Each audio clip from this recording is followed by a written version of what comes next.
Recording. There we go.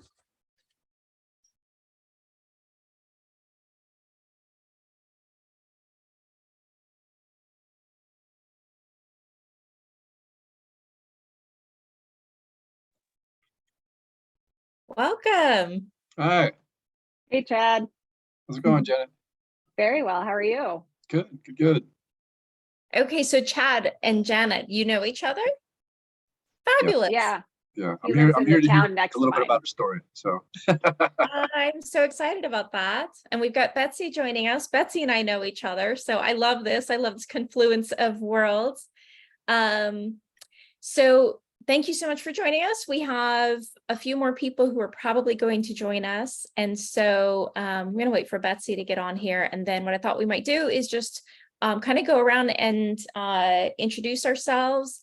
Chad, we'll start with you since you were the first guest to come into the room, and we'll kind of circle back to the host today, and just tell us, your name, your pronouns, why you came today, and whatever connection you have to the conversation that we're going to have today. So, and anything else you would like us to know about your fabulous selves. So, Chad, will you lead off for us?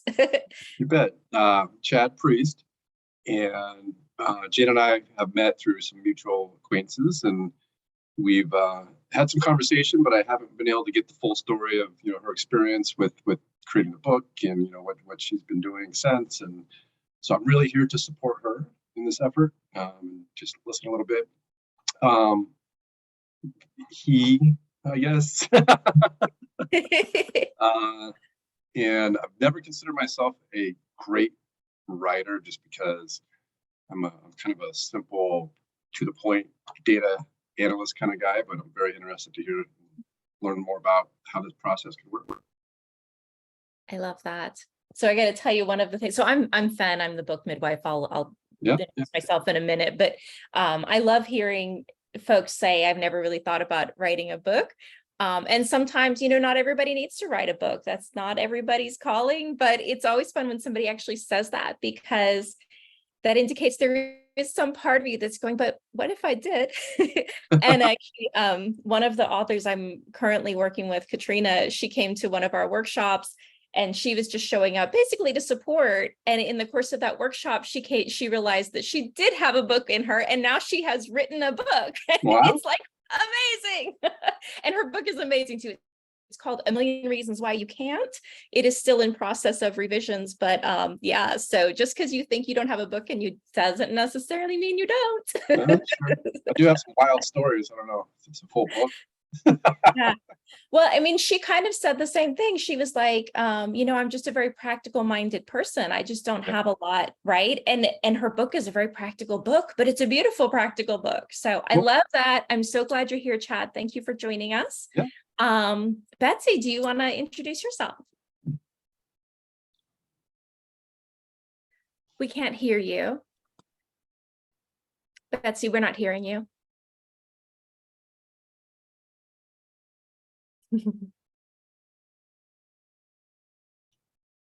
I want to see somebody do a skit where it's like a meeting in person, but you're running into the same problems you have in Zooms. Like somebody's just sitting there and they're like this. Yeah, that's pretty funny. Okay, can you hear me now? Yes. So yeah, I don't have an internal mic on my computer, so I forget to plug it in sometimes. So first of all, thank you for remembering how to pronounce my name. That's awesome. I appreciate that. I'm she, her. I was recently published in an anthology, and I'm thinking about taking my bit of it and creating something bigger. And I keep kind of just exploring and stepping into that as a possibility. And should I choose to do that, Ben, I think you would be the perfect person to work with. So that's my story, and I'm sticking to it. Thank you for joining us. Betsy and I have known each other for many years. We've only met in person maybe once, I think. but we've stayed connected, and definitely a lot of life changes over the years that we watched each other through. So Many, and it's been a glorious transformation for both of us, I think. yes, it has. Yeah, It's thank delightful to you. have you here today, Betsy. Thank you. Thank you, Finn. Appreciate it. And good to see you all. And then Kimberly, thank you for joining us. So we are just, while we're kind of waiting for folks to join, we're just going around and kind of introducing ourselves. So what you like to be called. I see your pronouns are right there. So we've got that. And just kind of why you're here and anything else you'd like to share with us today. Hi, I'm Kimberly, and why am I here? Because Leela Sinha recommended that you were doing this, and Leela's one of my favorite peeps, so I'm here. I'm a writer. I'm working on a couple of books. Nice. So I'm just always interested in gatherings of writers. Beautiful. I love it. Thank you for joining us. Thanks for Really having me. really happy to see you here today. So awesome. Okay. So we're going to dive in a minute. We also have, I'm going to introduce myself. I'll introduce Janet. Janet's going to take it from there. I also want to welcome and introduce Ayla, who is our operations manager and executive administrator for Corey and I at the with the work that we do. Our amazing person. She keeps us grounded and on course and make sure that I've got everything in front of me that I need and that everything is running smoothly. Ayla, do you want to say hello? Sure, of course. Yeah. My name is Ayla. I live in Alaska. I work for Corey and Finn, and I absolutely love the work that I do. I joke that I do the work that I love to do the work that they don't. So I just moved here recently from Texas, and I am absolutely loving it here. So yeah. Thank you. Yeah. All right. Welcome, everybody. So I'm Fen. This is Ask the Book Midwife. We've been playing with the name change, and I think we're settling back and we're going to keep it Ask the Book Midwife, but our tagline is I'm definitely going to write a book someday. So thank you so much for joining us today. I'm so excited that we have our special guest today. But I've been so looking forward to having Janet on this program. So Janet is, let me tell you a little bit about Janet and then a little bit about our relationship. She is a proactive mental health advocate. She's a speaker. She's an author, founder and CEO. Her company is Cerebral Health. And the focus of their work is eliminating stigma around mental health and helping people like us to thrive. So her book, and this is where I get really excited because I had the privilege and the honor of helping Janet to birth her amazing book. It's called Stop the Break. And it is a journey from just learning how to go from wherever you are to becoming proactive in your mental health, and then learning to really thrive in life through this proactive mental health. So today, Janet is here to talk with us about the journey of writing that book, what the process was like, and where it's taken her since. So I'm super excited. Janet, thank you so much for joining us. She is also a fabulous human being. We worked together very closely for several months while she was writing the book. I got to know her personally, and I am proud to be able to say that we are also friends, and I am just absolutely honored to be a part of your life, Janet. Thank you for coming today. And I'm going to hand it off to you for a few minutes. Sounds good. Thank you so much. Thank you for having me here. And also happy work anniversary to you. Thank you. Yay. Yes. So I saw that on LinkedIn. So I wanted to make sure that I said happy anniversary to you in this latest version of your professional career. So I had the honor of working with Corey and Fenn to birth this book. And as we've kind of talked a little bit, some people are writers, some people are not, some people are maybe writers. I was a reader. I was a very, very avid reader my entire life. Growing up, anytime I would get money, I would buy candy or I would buy books. Those were the two things that meant a lot to me, still mean a lot to me. but I honestly never thought of myself as a writer. And so I will tell you the story of how I ended up writing the book, and then the process of writing the book, and then I will actually do a little reading from my actual book. So a few years ago, I found myself in what I call the second phase of my adult life.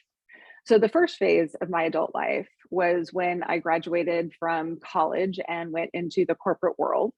And I worked for some large corporations, consulting with companies all over the world. And I consulted on retail, merchandising, strategy, and selection.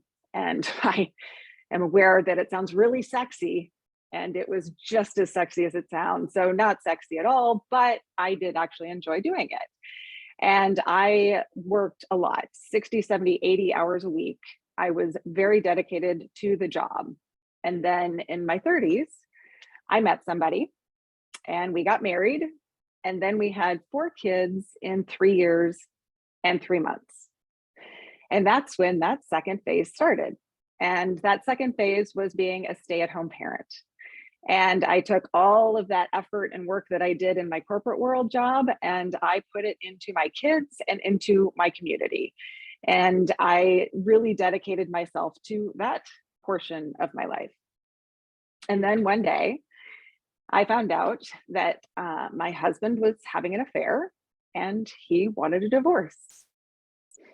And that propelled me into the third, very unexpected phase of my adult life, which is the phase that I find myself in now.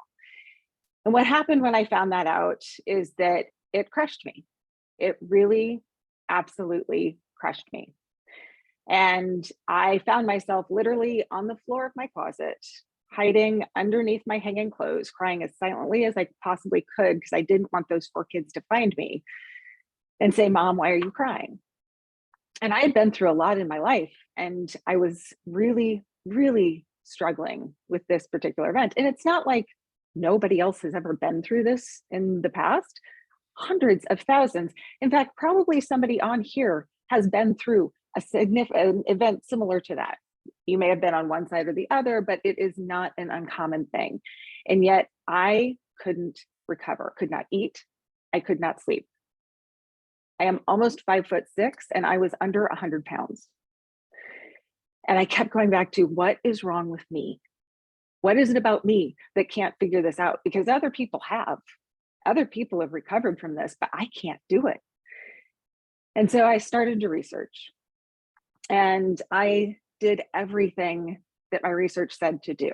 And there's lots of lists out there. The first thing I did was I went to the doctor and I got some medication. And that did help me sleep. And eventually I was able to start eating again. I'm no longer under 100 pounds. I'm back to my normal weight. But it helped. It just wasn't quite enough.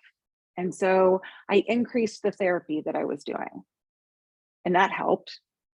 But it wasn't enough. And I do yoga. I meditate.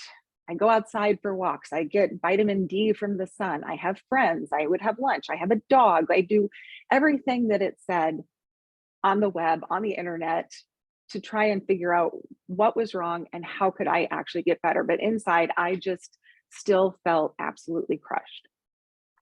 And as I was doing all of this research, I kept coming across this concept of the mind and body connection.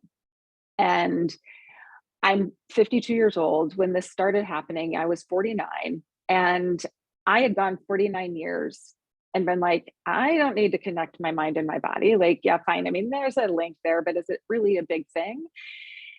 And then I was like, well, I'm in this situation and I haven't tried it. So let's explore this mind-body connection. And so I went into this deep dive of, what does this actually mean? And how could it help me with my mental health? And part of the reason why in those 49 years I hadn't heard about it was this research around this mind-body connection and how it relates to mental health really only happened in the last 20 years. And so that's why most people, when I talk to them about this, are like, I've never heard of that, really. And it's true. Why would you? It's new research. And, the whole medical community, things are evolving and changing, but the stuff around mental health is really in its infancy, because it's always been this thing that is very nebulous that we don't really fully understand, and we're just really coming into it now. And so now they've actually scientifically figured out that when you feel an emotion, you not only have that in your mind, but you actually have a physical response to it. So for example, I talk to people about when you're happy, what do? You smile, you laugh, woohoo, it's, you feel fun. You actually increase the amount of oxygen that you take in. Your shoulders spread apart. There are biological changes in your body. When you're excited, similar thing. Pump your fist, jump up and down, cheer for whatever it is that you're excited about. When you're sad, you cry, and your shoulders actually tend to hunch forward. Your breath gets shallower, and you again have physical responses to that emotion. But I want to ask everybody on here, what do you do when you get angry? How do you express it? You try not to, because you might I hurt did. somebody. Absolutely. Yeah, Betsy. So I actually work with Sacred Rage with women, so I'm really looking forward to hearing what you say about this. I won't give anything away yet. Excellent. So you know some of where I'm going. So Betsy, I am sure knows we don't express it. We learn from a very young age to not express it. We learn to keep it in. But that biological response, that physical response is still there.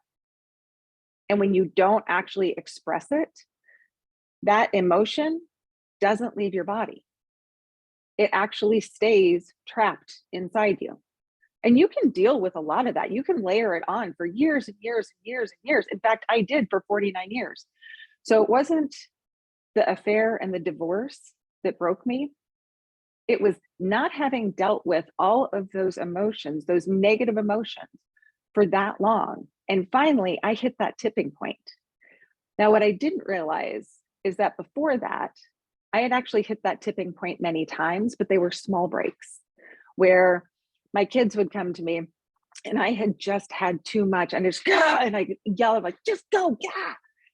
And I'd have those over the years. And what I didn't realize was that it wasn't that little one. It was the fact that I was already so close to max capacity of what I could deal with that I couldn't take any more on.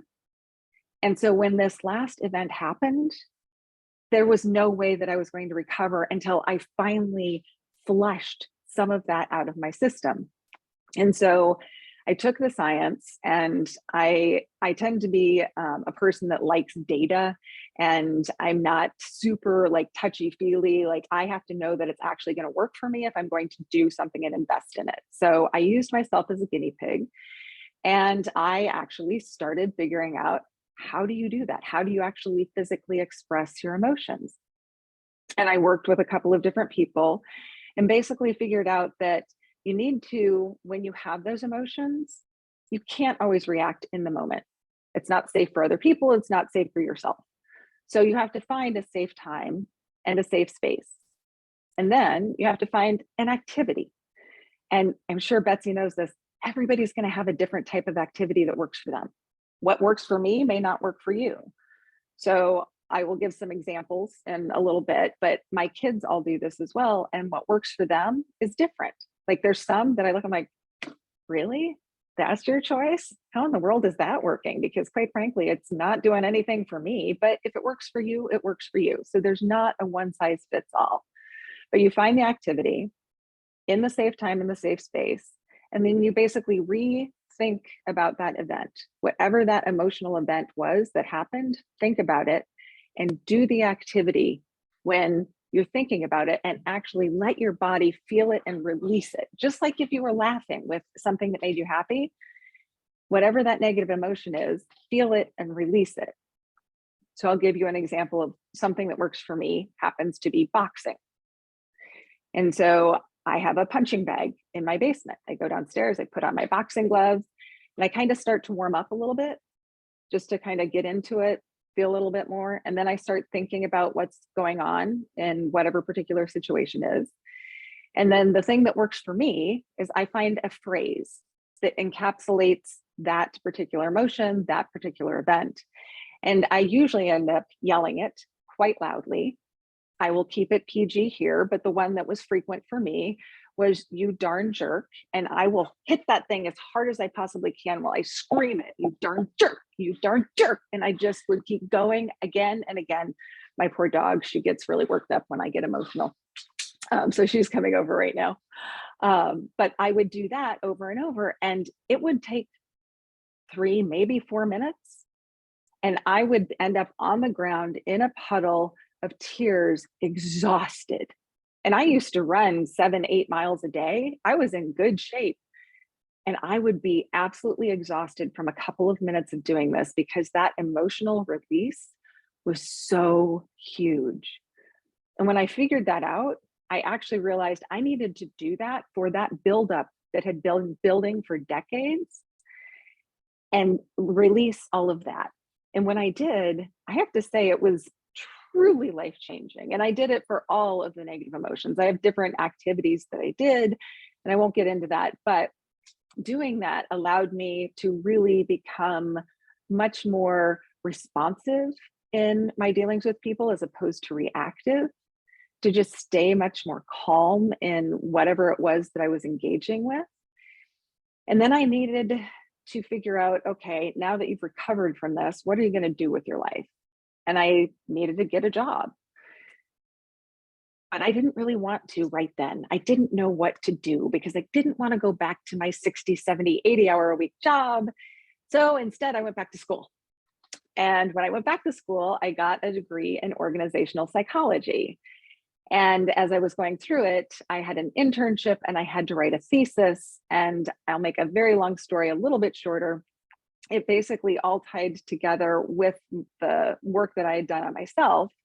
And I came up with this thesis about how companies could actually be proactive with their employees about their mental health. And I was coming to the end of my master's program, and I realized I still don't know what in the hell I'm going to do. And very randomly, I got partnered with this woman, Cameron Cuban, and she was starting a podcast called 50 Not Dead. And she was talking to women that primarily her target was women that were going into their 50s, either like just into it or just past it. And they were having ageism challenges at work. And that wasn't exactly what I was having. But as I talked to her, I'm like, but I'm having to figure out an entirely new life at 50. And so I was a guest on her podcast, and she and I just totally and completely connected. And her career is being an executive coach. And so I ended up partnering with her to say, what in the world should I do with my life? And in my first 2-hour session with her, she completely transformed my life and had actually really helped me realize how to visualize where I wanted to go and what I wanted to do through a very simple exercise. And at the end of that call, she looks at me through the Zoom, says, Janet, I think you have a book in you. And my response was, yeah, right. I don't have a book in me. And then I went away. And it just kept in my head. I think you have a book in you. I think you have a book in you. And I talked to her. I was like, I think I might have a book in me. And she said, well, I know these great people, Corey and Ben, and I think you should talk to them. So I did. And they did this amazing workshop with me, completely free of charge, by the way, which was unreal to me. And they're like, yeah, you actually do. And they helped me realize that I do actually have a book in me. And that is this book right here, which I will read some to you later. And so for me, the process was not, I've always had this in my head. I've always known I wanted to do this. It was working with Corey and Ben and saying, you're right. There is something in there. There really is. And my ultimate goal was not to be an author. My ultimate goal was to end up getting this message out to the world. And this was the way to do that. to start that process. And they met with me, we came up with the idea, we really defined exactly what it would be. And then they gave me a program to follow that was so simple that, I mean, honestly, it was like plug and play. They told me what to do. I did it. I turned it in. It was just this amazing back and forth. So when people ask me like, oh my gosh, wasn't it so hard? It wasn't, because they were there to actually be able to guide me through the steps. And when I got stuck, I mean, I have this famous story, it's actually in my book, where I could feel when I was writing about a particular part of my journey, I was having a really hard time writing it, and I was getting really stuck. And so I sent Ben a note, and Ben lets me reach out anytime, literally day or night. And we set up a Zoom call, and Ben did a guided meditation with me, which for me works. It doesn't always work for everybody, but it does work for me. And she got me to the root of my issue. And at the end of that call, I had released so much emotion going through it. My poor dog was like right on top of me, because when I get emotional, my dog gets emotional. And so she was right there with me. But Ben did such a great job of gently guiding me through the challenges that I was having. And if I was ever nervous, if I ever had any challenges, Ben just jumped right in, was like, that's normal, that's natural, here's what you do. Now, on top of that, I have ADHD. So I have a challenge going through and just linearly attacking things. I will start down a path and then I'll be like, hold on, wait, there's this. And so in that whole process, that was one of my biggest challenges I've always had with writing or doing those things, because I couldn't stay in one lane. Fen gave me it's a really simple solution, but literally in this program online, I had all of the basically outline of my book. And at the end, it was like a parking lot. And all I would have to do is, if my brain switched, I'd click on that part and I'd start writing. And then if I got to something where I'm like, I don't know where this goes, I'd go to the parking lot and I would write it in there. And then it was all out there. It was all on paper, so that later I could go back and put it in, but I never lost anything. And that was always the hardest part, because I thought I had to stay in a certain lane and finish that thought. But my brain doesn't do that. My brain does not finish thoughts. It goes from thought to thought to thought to thought. And Fen was able to actually work with me and make that happen. And then when I was finished actually writing the book, which, what did it take? I want to say my first draft, it was a couple of weeks. It was not long. Yeah. I can't remember if it was 6 weeks. Yeah, it was it's usually 5 to 6 weeks. I think that's okay. Yeah. And it was like, it just actually, no, it was faster than that, because I did it in July. Oh, okay. So you did it in 4 weeks. So I did it in the 4 weeks. I think it was supposed to be powerhouse. and I got it done in 4 weeks. Part of the reason why I got it done in 4 weeks is, I mentioned I had 4 kids. All 4 kids were at camp for the month of July. And so I used that month to just sit down and write. So had they been home, it would have taken much longer. But I did that, then did the edits. We went through a couple of iterations with that. Mm-hmm. And the thing that I loved about going through that process with Fen is Fen has such a clear vision of what I wanted. And I've read other books that Fen has been the book midwife for. And the tone and the voice is the author's entirely. And I felt like Fen did that for me, where I was able to put my voice out there, but it was in a way that just flowed much more succinctly and much more clearly than I could have done on my own. And so that guidance and tool was such a huge thing. And then it was turned over to Corey, and Corey is the publisher extraordinaire, the strategist, as well as all of the little details that you need to have. I had no idea how many people were involved in this process whatsoever. And I now understand how many people come in at all of these steps along the way. There's copy editors, and I don't even remember what they're all called. I was terrible at that. But at the beginning of the book, there is, and it's not going to actually probably show on there, there's all these little thank yous of people that have done work on the book.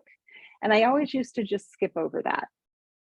And I will never skip over that again in my life, because they contributed so much to actually making this book happen. I mean, the first time, so Fen would go through and kind of do the major content editing, but then it goes to, is it the Copy copywriter? editor. Yeah. Copy editor.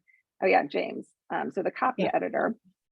And the first time James went through my book, after this had been read, I can't even tell you how many times, I had almost 3,000 mistakes. You want an ego check? Yeah. And guess what?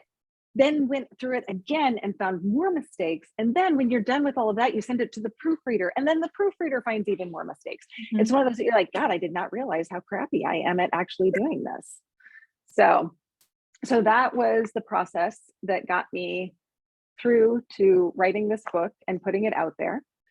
So now I'm going to read to you from my book, just a few different passages. So, have you ever heard the phrase, just let that shit go, and it pissed you off? Then this book is for you. By the way, if the word shit offends you, I'd put this book back on the shelf. I'm not the right author for you. I don't curse that much, but I use strong language where I feel it is necessary. And to me, poop doesn't have the same connotation about the negative stuff that happens in your life. I wanted a stronger, more emphatic word, one that puts the emphasis on just how bad it can get sometimes. In your life, poop is spilling your applesauce at dinner. Shit is when your apple farm burns to the ground. Because how can you let all that shit that just happened to you go?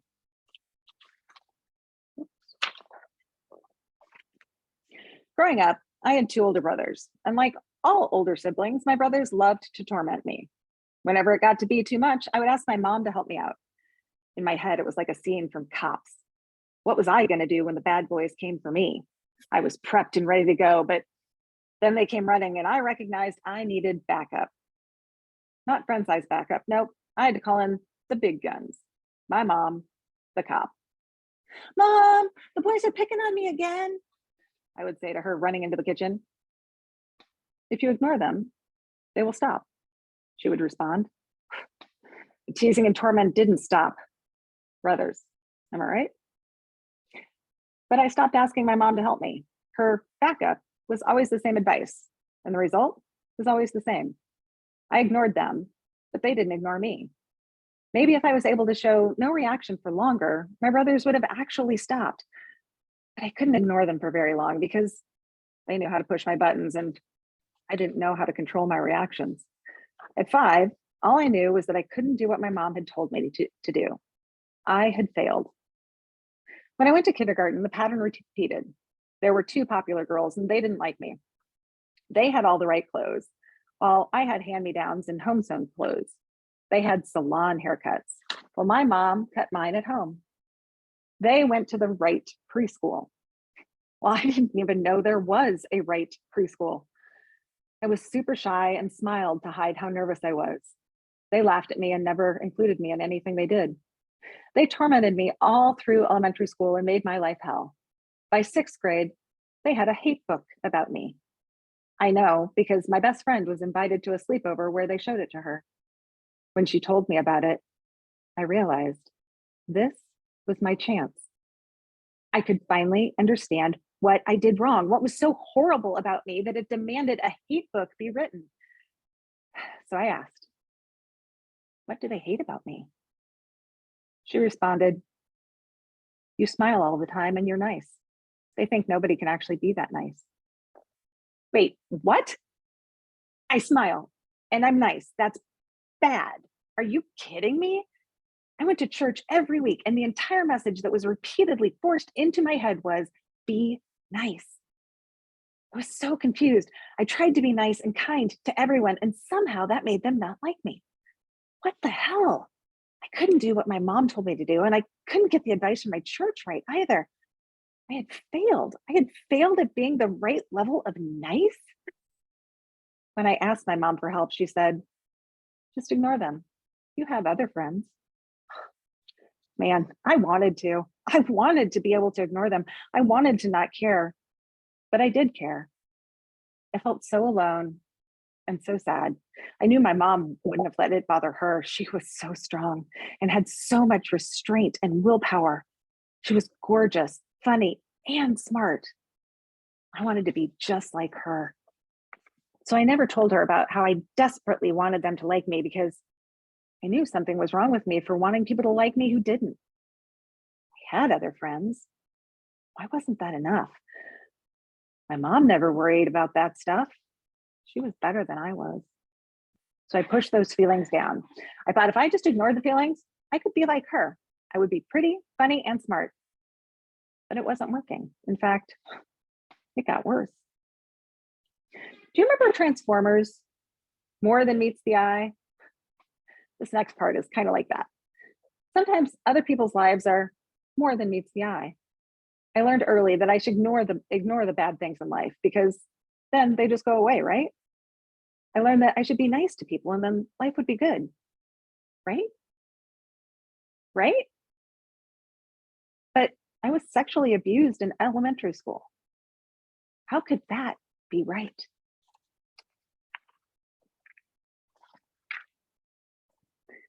My story may not be your exact story, but if you are reading this book, chances are you can relate. Maybe you feel as though you're just surviving in life, going through the motions. You are not alone. While I was in grad school, I learned the word presenteeism. I'd never heard it before and had to look it up. From dictionary.com, it's the practice of coming to work despite illness, injury, anxiety, etc., often resulting in reduced productivity. Or, in my words, it's the state of being there physically, but not being there 100% mentally. I realized there was a great deal of my life I showed up for physically, but mentally, I wasn't really there. I was in a fog, or I'd put my head down and plowed through. I wasn't really engaged. So I believe there is a line, an equilibrium line for our emotions. If you're on that line, you are neither up nor down, neither happy nor depressed. It's the axis our emotions swirl around. It's not realistic to think we could exist on that line permanently, or would even want to. I want to experience joy and sadness, excitement and fear, and all the emotions. I don't want to be neutral. I have one other passage, but I think I'm going to wait on it and open it up for questions so that we have plenty of time for that. So thank you for listening to my story and for being so patient and kind and respectful. I truly appreciate it. And I welcome any questions about the book process, about my story, about anything. I'm a pretty open book, literally. It's in a book. Janet, amazing. Thank you so much for sharing your story. And I definitely have questions, but I want to open it up, and because you all so kindly came, and please, does anybody want to ask Janet some questions? I was just gonna say, Janet, I read your book before meeting you, and 100% your voice completely matches your book. Like reading it completely matches it, and that's the first. I mean, I've never met any of the other authors that Ben and Corey have worked for, so that's amazing to me, just hearing, and even like hearing you read it, the passages out of it. I think that's amazing. So I just wanted to put that out there, that I read it, hearing you talk about your story, and then even hearing you read the passages out of it just completely matches, and that's pretty cool. Thank you. I have to say, when my middle brother read it, he called me and he was like, it was like you were in my head reading it. And I'm like, he's like, your So voice crazy. is so, like, the entire book is entirely your voice. And I did the audio book as well. And people that have listened to it have called me and they're like, you can just, I'm so glad you're the one reading it, because it's so your voice that if anyone else read it, it would just be weird. Yeah, I tell Fen, I was like, you are literally building I say like the character development of the book. That's what I tell Fen, and that just supported it. I feel 100% because I Oh, read the book thank you. first before meeting you, and I absolutely love it. Thank you. I appreciate that. I love that. Janet, I loved how you talked about your ultimate goal when and I think this is a really common experience that, there are people who want to write a book just because they want to write a book. I mean, I'm a writer, I've always written, right? But I think for most people, and it's actually true for me as well, even though I'm a writer, is that really there's something bigger than that. There's a bigger goal than that, right? The book isn't the end goal. And I loved how you talked about you had this ultimate goal that you wanted to change things, right?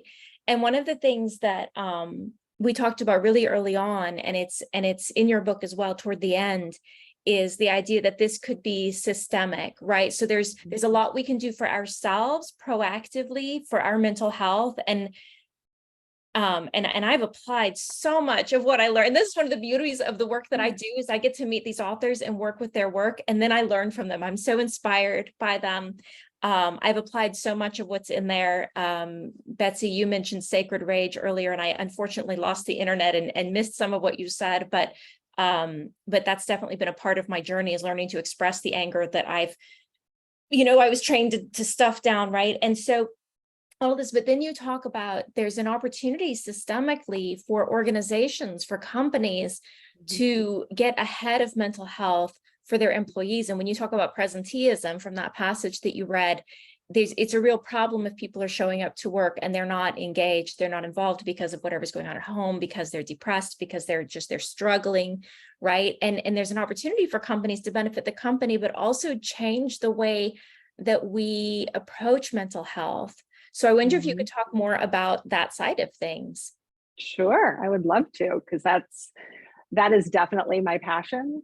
So when I went through all of this and I went and I got my master's on the thesis side, the part that was more of the research, they have uncovered a couple of different things that when you put them together, there is a potential solution for us to be much more proactive in identifying individuals that need help. Because one of the biggest challenges in mental health right now is that if you need help, the only way to make that happen is to self-identify. So you have to say, I need help. Nobody's coming to you, or very rarely are they coming to you and saying, hey, you seem a little anxious today. You want to talk about it? Like, that's just not what happens in our society. And it's complicated because not only do you have to self-identify, there is such a stigma around it that there is almost no incentive to let anyone know that you are struggling with any mental health issue. It has been proven time and time again that if you let that be known at work, you will be passed over for promotions, you will not receive raises, and you will be first on the chopping block if there happens to be layoffs or any change in the situation. So why would anybody want to do that? That's not going to change. I can't change that. I can go out and preach about it. They have done studies where there's these huge marketing campaigns to change people's perceptions. And if there is a change in people's perceptions from that marketing campaign or from that effort to improve people's understanding of mental health, it will last for less than 24 hours. And then they go back to their original belief around the stigma of mental health. So making that shift is not something that I can tackle, but helping identify people is where the potential exists now. They figured out a long time ago that people going through depression, anxiety, and additional stress specifically use words differently, and they use punctuation differently. In any type of writing that people do, it does not matter if it is formal or informal, if it is meant to be read by someone else, or if it's meant just for yourself. Any type of writing you do can be evaluated based on the way that they have identified how people that are depressed, stressed, or anxious, how they feel. Now, technology has helped us out even more because there's things, I'm sure everybody's heard of algorithms. Algorithms basically take a set of data, against a set of standards and run it through. And based on the combination of those two, it gives you an output. So if I type in camping into a search engine, not shocking, all of my ads will now show camping gear. Even if I was simply just researching, like, what does the word camping mean? I'd have no intention of camping ever. The computer doesn't know that. And so that algorithm spits this out. But in this situation, what can be done is you can take anyone's writing and run it against this algorithm, and it can tell you on a scale of 1 to 30 what level of depression, anxiety, or stress you are at. And it does it with about a 95% accuracy. That same scale, when you ask people to self-report, has less than 60% accuracy of self-reporting where you are on that scale. So what if we were able to do that on a large scale? However, that without putting people in jeopardy of having that stigma exposed. Can we combine those two? And I believe we can. I feel like I'm giving an infomercial here, so apologies, but stick with me. I promise it comes together. So in the United States, and this is specifically a United States solution because of the way that our health insurance process works, because most health insurance is through your employer. So there have been studies that have been done that say if you are more proactive in mental health, it saves between $5,000 and $10,000 per person per year of expense. Hard dollars, not increased productivity, because there is also that, but hard dollar savings on medical expenses, $5,000 to $10,000 reduction. So if you think that there is that money that could actually be captured and benefit people, where along the process can we make that happen? So my proposal is to say to insurance companies, when you are offering your plan to the employers and you're saying, here's the packages that we offer, almost all of them offer what I consider a proactive physical health benefit, meaning if you have a gym membership, you get a discount on your premium. So what if we offer a proactive mental health discount? And then if the employee opts into the proactive mental health discount, then they're basically saying, you can take my data and run it through this algorithm. Now, just so everybody knows, full transparency, the company already owns all your data. They could do this whether you want it done or not. The reason why I want it to go this way is because then, one, you're acknowledging that your data is being used in this particular way. And two, if it's through this, then if you are marked as having a change in your status, that it goes to a third-party provider that then calls the employee, and nothing is ever divulged to the company or to the insurance company, so that that person can get the help they need without the risk of the stigma being attached to them.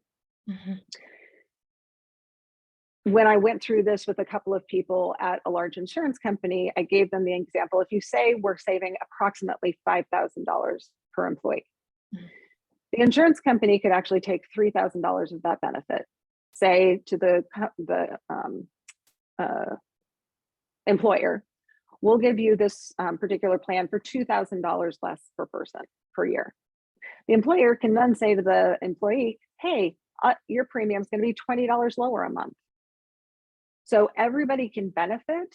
And because of the way that our in society works, you have to basically give the people up at the front the most amount of money, the most amount of benefit, because the thing that they would need to do is to somehow come up with that third-party provider. So there would be an investment in that, and I realize that. The other thing that I think should be done, and this came up kind of recently when I was brainstorming with someone around this, is that so that call from that third-party provider is not something that is shocking, like, oh my God, I just got called, I'm dying. That two things would happen. One, it would actually, if you sign up for that plan, you get a call every month from the third-party provider just saying, hey, checking in. How's it going? What's going on? I have your lab test, because your lab test is actually that algorithm being run. It's the first time we've had a lab test for how your mental health is doing. So say, hey, I've got your lab test. Like, you look like you're doing pretty well. And then if there is a change, and this can literally be run all the time. You can watch change in real time for somebody that is going through this. It's wild. It is so wild. And I'm like, if it's happening in real time and they see, and there'd have to be parameters as to how much change would have to happen before it triggered a call. But whatever that is, they would call and say, hey, something going on? Do you want to talk about it? Do you need a break? Do you need to, what is it that we need to do to help get you back in line? And the whole reason for doing that is because if you can address any health condition early, like cancer, that's the reason why we have all of these cancer screenings, because it is so much less expensive to treat something early than to wait and let them actually break, which is why my book is called Stop the Break, because I don't want people to have to break like I did. And so I want to give them the tools that if they self-identify that they can do that. But then I also want to come up with more of a systemic approach to saying, so many people don't even know that it could be different. So how do we identify them? How do we get them help? And how do we prevent everybody from having all of this overwhelm all the time? And, right now, after the pandemic, we're in this super crisis mode. We will never have enough therapists to be able to address all the needs that we have. So we need to figure out a way to change, one, how we deal with it, and then two, how we identify people and when they get identified. Right. Thank you for coming to my soapbox presentation. Thank you for sharing that. Okay, we have 5 minutes left, and I want to just turn our attention for a moment to the writing process. And I want to encourage Kimberly, Chad, Betsy. Okay, bye, Chad. Thank you for joining us. So Kimberly and Betsy, then to think for a moment about your whatever writing projects you've been involved in, whatever book writing projects you're planning for, whatever's on about the book writing process. And is there some aspect of that that scares you, that worries you, that's blocking you, that's feels like the most challenging part? And just maybe share that with us. And then Janet, maybe you can speak to your experience and any thoughts you have about that challenge. So Betsy and Kimberly, any thoughts, what comes up for you? Where to start?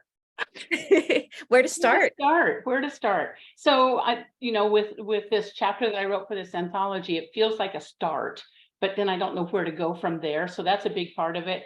And honestly, the money, because I know that there's going to be a cost involved in every aspect of moving forward. My husband has published a couple of books, and it's not inexpensive. So those are my two biggest concerns. Yeah, thank you. Do you have any thoughts about that? Oh.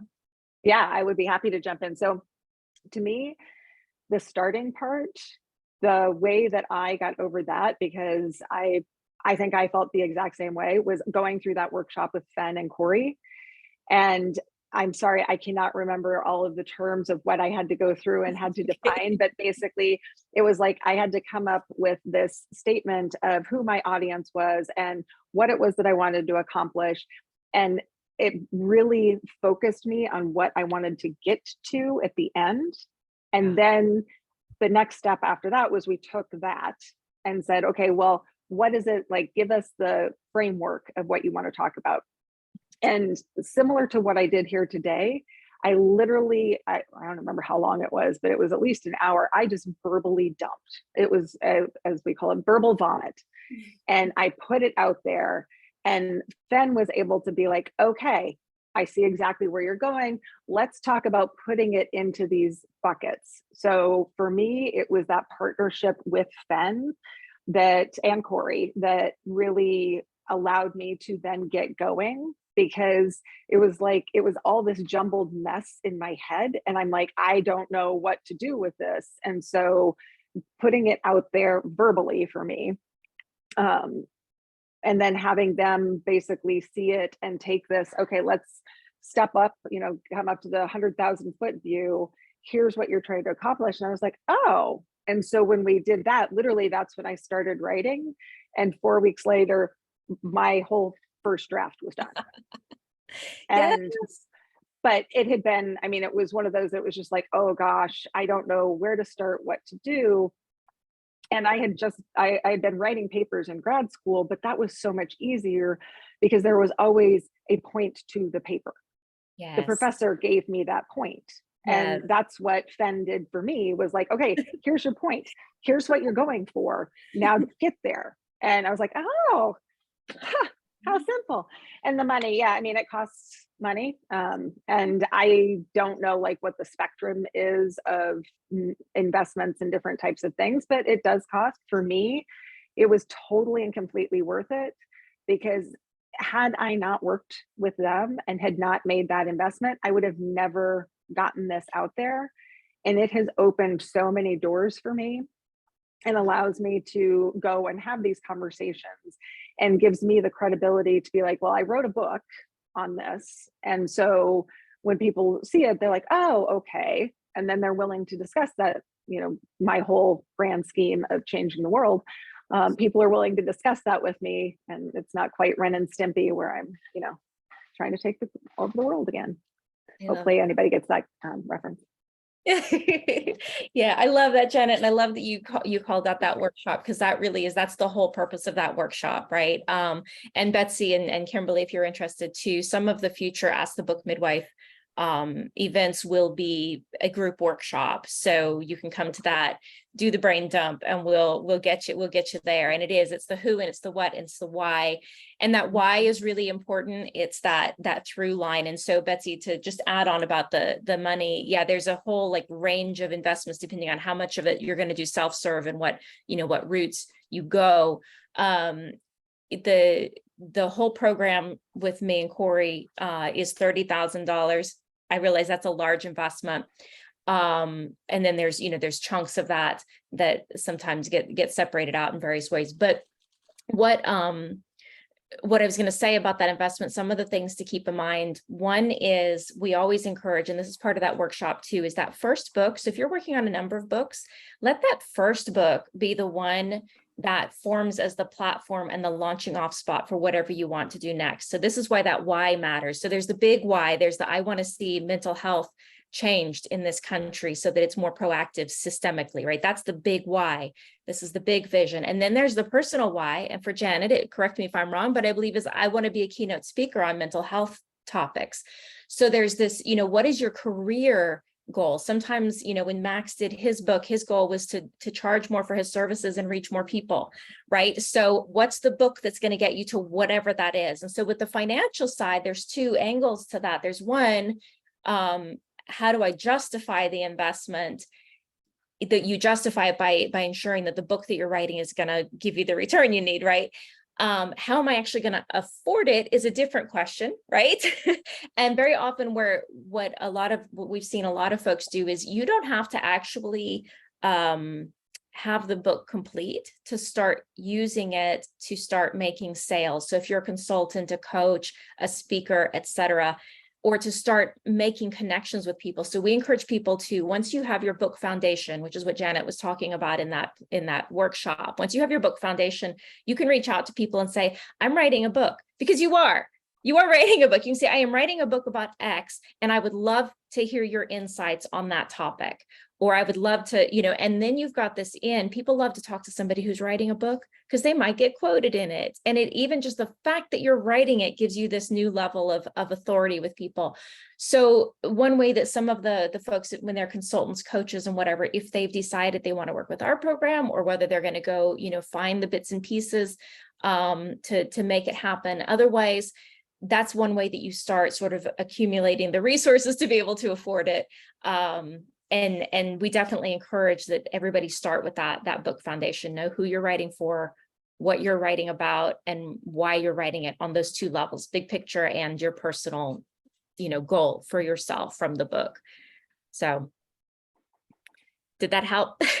Okay, we are a little past the hour. Does anybody have any pressing questions that you just desperately want to make sure we answer? Okay. All right. Thank you so much to everybody. Betsy, Kimberly, thank you for showing up, asking your questions, your presence and your attention. It was so good to see you. Ayla, thank you for being here. As always, your presence is very welcomed. And Janet, you're amazing. Thank you so much. So grateful for your time. And I love your energy. So good to have you. Thank you all so much. We will send out a follow-up. We'll send some links so you can find Janet. You can find her book. and just some other follow-up information. And I hope I will see all of you again soon. Yes, and feel free to reach out anytime when you get the links, send an email, and I'm pretty easy to get in touch with if you have any other questions. Beautiful. I love it. And if you know any organizations that need Janet to come speak about mental health, reach out to her about that too, because she is available as a keynote speaker. So I you know where am. to find her. All right. Thank you all so much. Have a beautiful day. Have a great Thank weekend. you. Bye-bye. Stop the recording.